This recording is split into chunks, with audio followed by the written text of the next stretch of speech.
I, a 27-year-old woman, recently gave birth to the most adorable baby boy, my husband Mark, who is 29 years old, and I had been over the moon ever since we found out I was pregnant.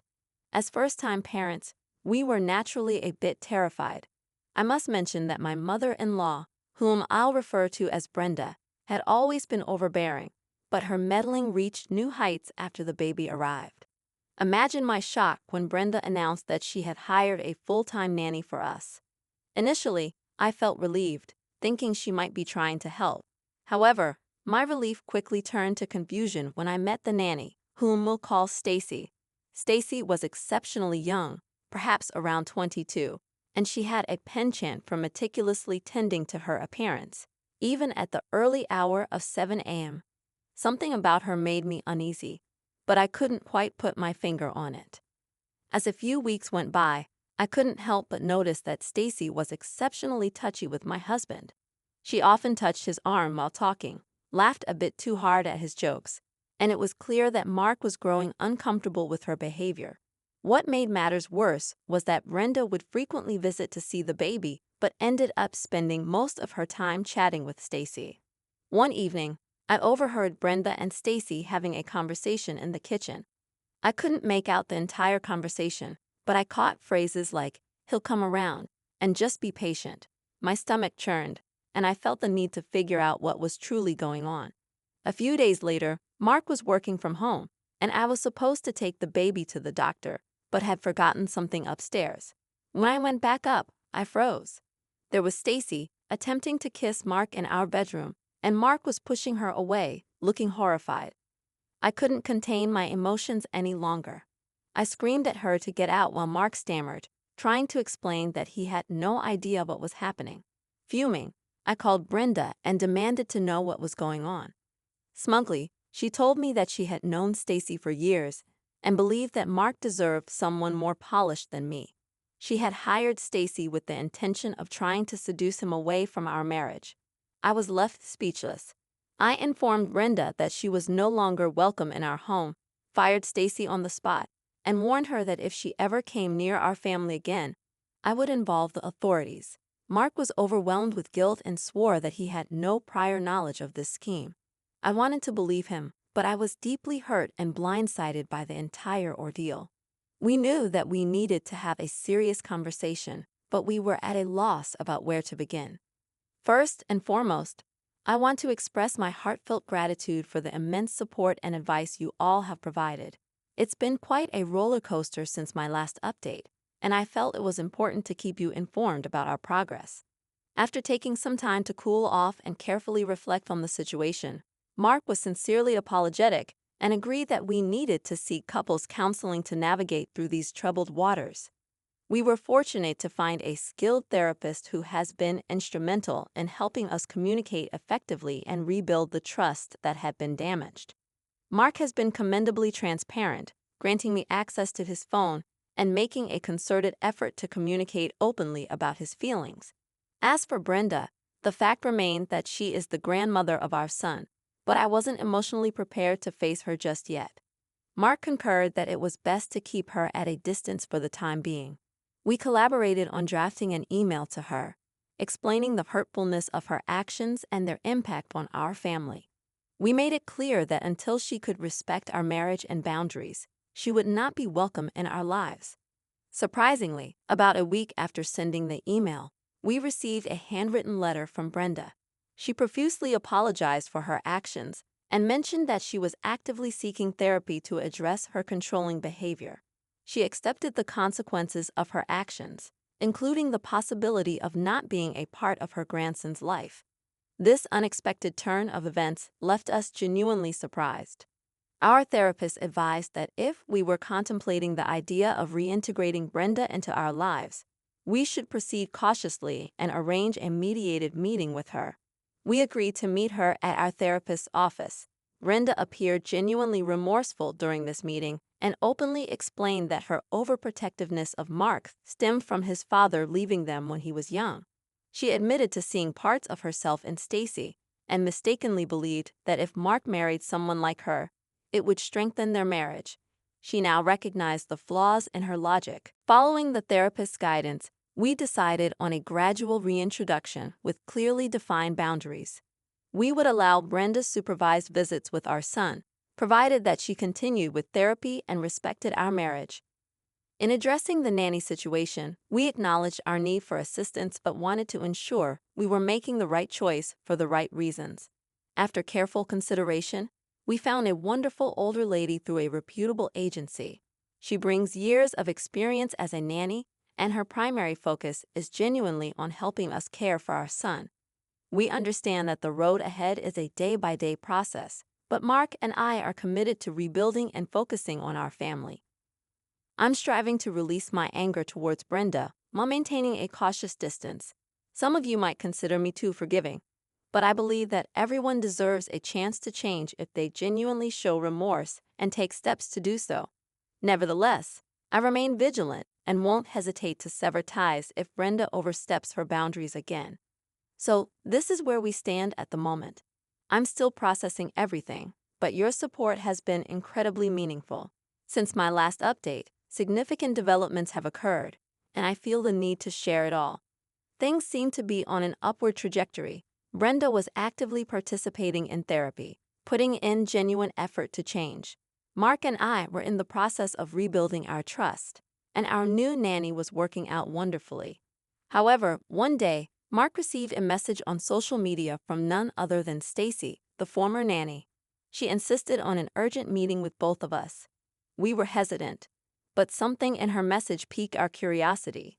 We agreed to meet her in a public place, with a friend accompanying us for moral support. Stacy appeared worn out, as if she hadn't slept in days. Tearfully, she confessed that Brenda had manipulated her. She revealed that Brenda had convinced her that Mark was in an unhappy marriage and needed someone better. Stacy genuinely believed she was helping him by attempting to get closer, but after being fired, she had a change of heart and wanted to make amends. We were both in a state of shock. Stacy showed us messages from Brenda that confirmed her story. When we returned home, it felt as though the ground had been pulled out from beneath us yet again. Brenda had been deceiving us all along. I was consumed by anger, and we decided to confront her. We arranged to meet Brenda at our house, where I presented all the evidence we had against her. Initially, she tried to deny it, but eventually, she relented and admitted to manipulating Stacy. She claimed that she had changed since then, which I found incredibly audacious. I informed Brenda that she was no longer welcome in our lives or in her grandson's life. I asked her to leave and never contact us again. Mark was heartbroken, feeling as if he had lost his mother. I couldn't help but feel sorry for Mark, but I knew that protecting our family was my foremost priority. Consequently, we decided to seek legal counsel regarding Brenda. Our attorney recommended a restraining order due to her manipulative behavior, and we pursued it successfully. In the midst of all this chaos, Mark and I grew closer, recognizing the necessity of unity to safeguard our family's well-being. We began attending a family support group designed for individuals grappling with manipulative family members, and it proved to be a valuable source of guidance. Our primary focus is now on cultivating a safe and loving environment for our son, free from negativity and manipulation. As for Stacy, while we didn't envision a friendship with her, we appreciated her coming forward. We suggested that she seek counseling to understand how she had allowed herself to be manipulated. I'm proud of the progress we've made, but it's disheartening that we had to go through such a challenging journey. My family remains my top priority, and I'll always protect them. Now, it's been almost a year since my last update, and I never thought I'd post again. However, something remarkable happened, and I feel compelled to share it with you. After Brenda was out of our lives, Mark and I shifted our focus towards rebuilding and strengthening our family. Our son is growing rapidly and continues to be the light of our lives. Our new nanny has become an integral part of our family. One evening, Mark and I received an invitation to a family therapy session from Brenda, conveyed through her therapist. Naturally, we were initially skeptical, but after discussing it with our counselor, we decided to attend, just to see if there was any genuine change. In the session, Brenda was almost unrecognizable. She had lost weight, Her voice was softer, and she appeared humbled. Her therapist began by noting Brenda's significant progress, and Brenda herself spoke, explaining that she had been participating in individual and group therapy, as well as joining a support group for grandparents. She expressed understanding if we never wanted her in our lives, but felt the need to apologize and convey her gratitude. She thanked us for revealing the depth of her manipulation and control, and acknowledged that therapy had opened her eyes to the fact that she had been trying to live vicariously through Mark due to her regrets. She had never truly allowed him to live his own life. Brenda offered a heartfelt apology to me for all the pain she had caused, saying she was genuinely sorry. I found myself in tears. I had never expected to hear those words, but it was Mark's response that took me by surprise the most. He thanked Brenda for her apology, told her he loved her, but also emphasized the need to protect his family. He suggested that maybe in the future they could have some form of a relationship, but it would never be what it once was. We left the session feeling emotionally drained yet somewhat lighter. Fast forward a few months, and our son began asking questions about his grandma. After some contemplation, we decided to allow Brenda to send letters to him, and this has been the extent of their relationship. I still maintain some reservations, but I don't want my son to grow up without knowing his grandmother, especially if she has genuinely changed. Mark and I are also actively working with other couples and families who have faced similar issues. We want to help others learn from our experiences. Last but not least, Mark and I renewed our vows, considering it a new beginning for us, and we celebrated with a small ceremony surrounded by close friends and family. So, here we are, a journey filled with ups and downs. I've learned a great deal about myself, my family, and the kind of person I aspire to be. I'm genuinely delighted with the progress we've made as a family, and it's remarkable to witness the changes in Brenda. However, I remain cautious. Your unwavering support and encouragement have been a tremendous source of strength. Thank you. First and foremost, let me emphasize how much I love my husband, Mike, who is 29 years old. We've been together for 5 years, and while our families are quite different, with mine being very chill and supportive, Mike's family, particularly his mom, adheres to a more traditional mindset. Since Mike and I got engaged, my mother-in-law has been a constant source of stress for me. She criticizes everything from my clothing choices to my career as a graphic designer, and essentially everything about me. At first, I tried to take it in stride, assuming she was just being protective of her only son. Fast forward to the wedding planning phase. I had always envisioned a simple wedding, and Mike was on board with that idea. However, my mother-in-law had grand plans for a lavish ceremony and took over the planning, even selecting my wedding dress. I spoke to Mike about it, and he suggested we go with the flow because she had been dreaming of this day for a long time. Though I wasn't thrilled, I reluctantly agreed for the sake of peace. On our wedding day, my anxiety was soaring.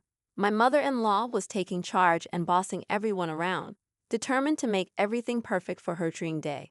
During the preparations, she came over to me and made a hurtful comment, suggesting that Mike could have married someone more traditional. My heart sank, and it was the breaking point. I took a deep breath and, with calmness, addressed my mother-in-law. I expressed that I understood she might not have envisioned me as the traditional bride she expected for Mike, but I genuinely loved him, and he loved me. I emphasized that this was our day, and I wished for us to begin our new life together with positivity and support from our families. I assured her that I would be her family from that point forward, and wished she could see the value in embracing our differences instead of belittling them. At this point, my mother-in-law's eyes welled up with tears. She began sobbing and left the room, followed by a few family members. I was in shock as I hadn't anticipated that my words would lead to such a reaction. The room was filled with tension, and Mike came over, saying he was proud of me for standing up for myself, but wished things hadn't become so dramatic on our wedding day. We proceeded with the ceremony, but I couldn't help but feel the disapproving glares from some of Mike's family members. Mother-in-law kept her distance, and it was apparent that she had been crying. The mix of emotions left me feeling conflicted. After the wedding, my mother-in-law gave me the silent treatment, and the tension between our families remained palpable. Mike was supportive, but I could tell he was torn, as he missed having a normal relationship with his mom. Some family members from my side even reached out to him, suggesting that I had been too harsh. On the other hand, my family was entirely supportive, expressing their relief that someone had finally addressed the issue with mother-in-law. A month into our marriage, I received an unexpected call from my mother-in-law, sounding highly emotional. She expressed her desire to meet me alone, and although I was hesitant, I agreed to meet her at a coffee shop. Upon my arrival, I found her already at the coffee shop, and I mentally prepared myself for what I believed would be a barrage of complaints. However, instead of confronting me with criticism, she broke down in tears. Amid her sobs, she began sharing her own experiences from her loveless marriage, emphasizing how she had felt deprived of the ability to make her own choices. She revealed that her excessive involvement in Mike's life stemmed from her desire to prevent him from making the same mistakes she had made. In a twisted way, her controlling nature was her expression of love. As I listened to her, my heart softened, and I realized I had never known this vulnerable side of her. In response, I spoke about how her words and actions had caused me pain, and I expressed my genuine desire to be accepted as a part of the family. I also stressed the importance of Mike and me making choices together as a couple, even if they sometimes differed from her vision. Tears welled up in both our eyes, and we came to a mutual understanding that we needed to work on our relationship, not only for Mike's sake, but also for the sake of family harmony. We agreed to engage in family therapy sessions involving Mike, her, and me. Fast forward to our first therapy session, it proved to be an eye-opening experience. Our therapist guided us in understanding the significance of communication and how we both carried emotional baggage that needed addressing. Mother-in-law began making genuine efforts to improve. She initiated weekly calls with me for casual conversations, and though it still felt somewhat awkward, it was a far cry from our previous interactions. I could sense her earnest attempt at change. Mike played an essential role throughout this process. He attended the therapy sessions with unwavering support and was thrilled to witness his mom and me working towards mending our relationship. Looking back, I wished the wedding date drama had never occurred, but in a way, it acted as a catalyst for change. If I hadn't spoken up, we might have continued the same toxic cycle. I maintain a cautious sense of optimism for the future. There's much work ahead, but I believe that we have taken the initial steps in the right direction. After participating in several family therapy sessions with my mother-in-law, it seemed that things were on the upswing. She appeared to be more understanding, and we began to cultivate a relationship that bore some resemblance to a typical mother-in-law and daughter-in-law connection. However, about 2 months ago, Mike and I discovered that we were expecting our first child. We were ecstatic and couldn't wait to share the news with our families. Consequently, we organized a small dinner at our home to make the announcement. As the evening progressed and both of our families arrived, we enjoyed a pleasant dinner together. However, when we finally broke the news about the pregnancy, mother-in-law's reaction was far from what we had expected. Upon hearing the news, my mother-in-law immediately burst into tears, and her enthusiasm was palpable as she began talking about all the things she wanted to do for her grandchild. Initially, her intentions seemed sweet, but gradually, it morphed into her making plans without considering our feelings or opinions. I endeavored to maintain my composure and tactfully suggested that we should all discuss and make decisions together as a family. Regrettably, my mother-in-law did not take kindly to this approach and accused me of trying to keep her grandchild away from her.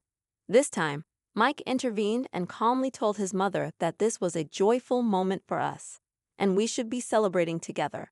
He also emphasized that she needed to respect our boundaries as parents. This, however, only made my mother-in-law even more emotional, and she stormed out of the house. Consequently, the rest of the night was somewhat ruined, and it became apparent that we were back to square one. Despite the setbacks, we continued with our therapy sessions, and our therapist suggested that perhaps mother-in-law needed individual counseling to address her underlying issues. Mike and I were both supportive of this idea and encouraged her to consider it.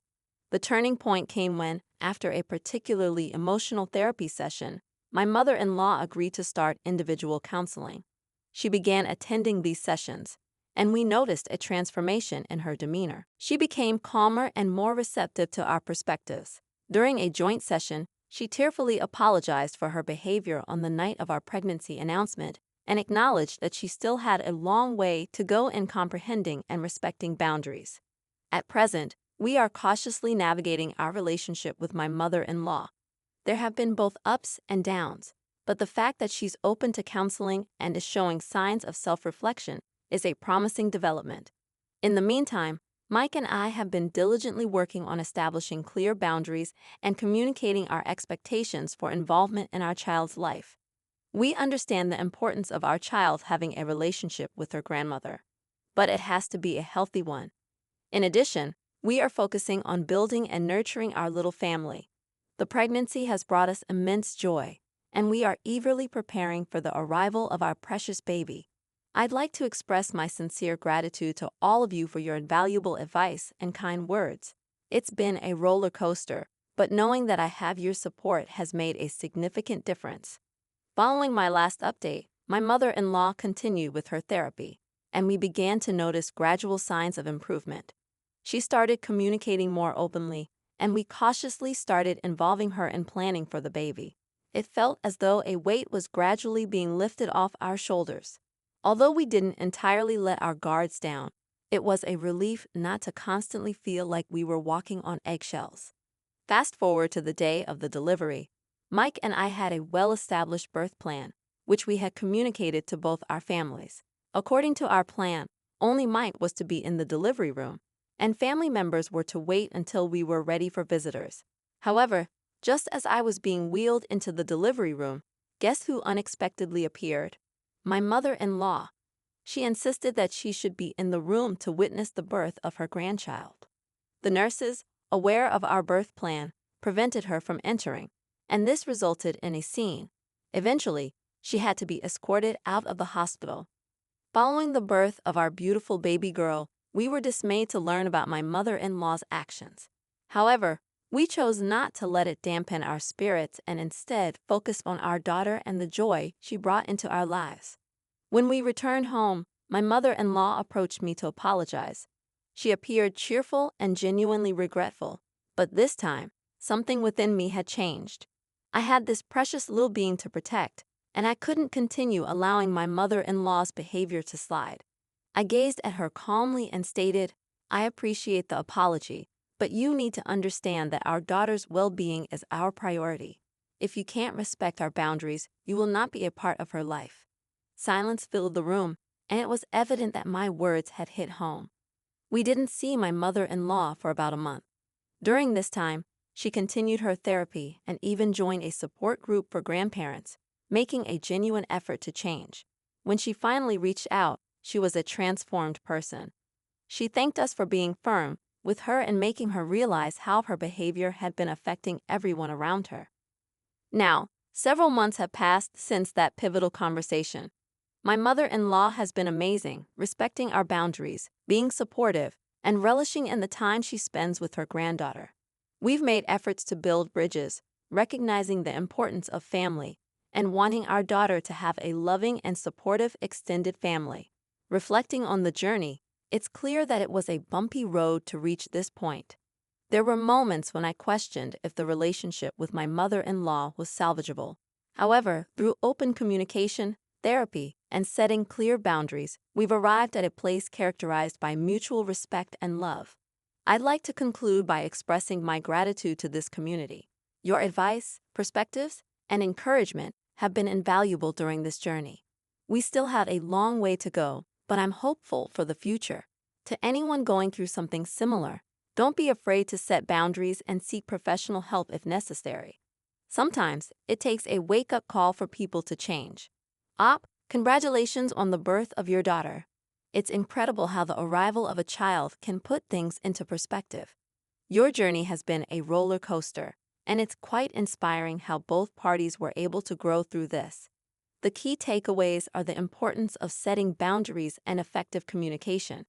It's not about who was right or wrong at a particular moment. It's about how everyone involved took steps to make things better for the sake of the new family member. This is a great lesson for many people who might be struggling with difficult in-laws.